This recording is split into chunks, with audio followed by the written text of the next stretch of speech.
আসসালামু আলাইকুম, কেমন আছেন ভিউয়ার্স? আপনাদেরকে সবাইকে জানাই অভিনন্দন। এখন আমরা প্রথম ইউনিটের ভিতরে বৈদ্যুতিক তার টানার ইউনিটে একটি রুম, একটি ডাইনিং ও একটি রান্নাঘর রয়েছে। প্রতিটি অংশে আলাদা আলাদা প্রয়োজনীয় অনুসারে বসানো রুমের ফ্যান, লাইট এবং সুইচ বোর্ডের জন্য আলাদা লাইন নেওয়া হয়েছে। ডাইনিং স্পেসের জন্য যথাযথভাবে ভালো। আমরা মূলত তারগুলো সঠিক মান নির্ণয় করেই আনছি, কেননা একটি তারের জন্য ভুল ডিসিশনের জন্য অনেক বড় ক্ষতি হতে পারে। আর আমরা এগুলো প্রত্যেকটাই মাপ নির্ধারণ করা।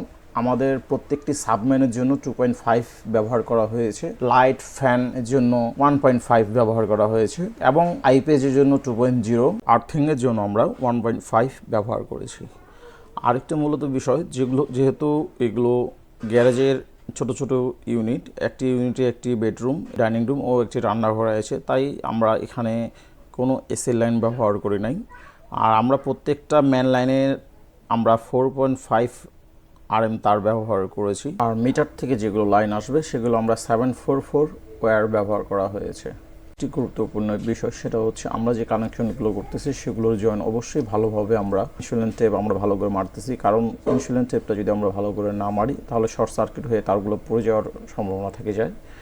আমরা তাই প্রত্যেকটা তার ভালো করে জয়েন ও ইনসুলেন্ট টেপ ভালো করে ব্যবহার করতেছি।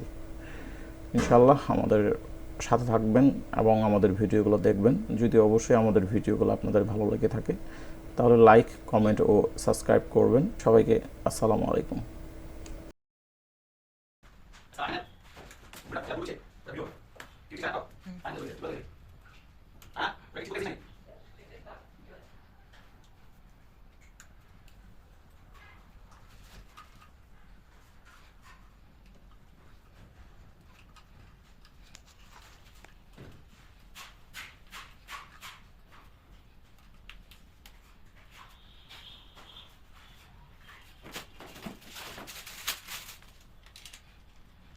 মজা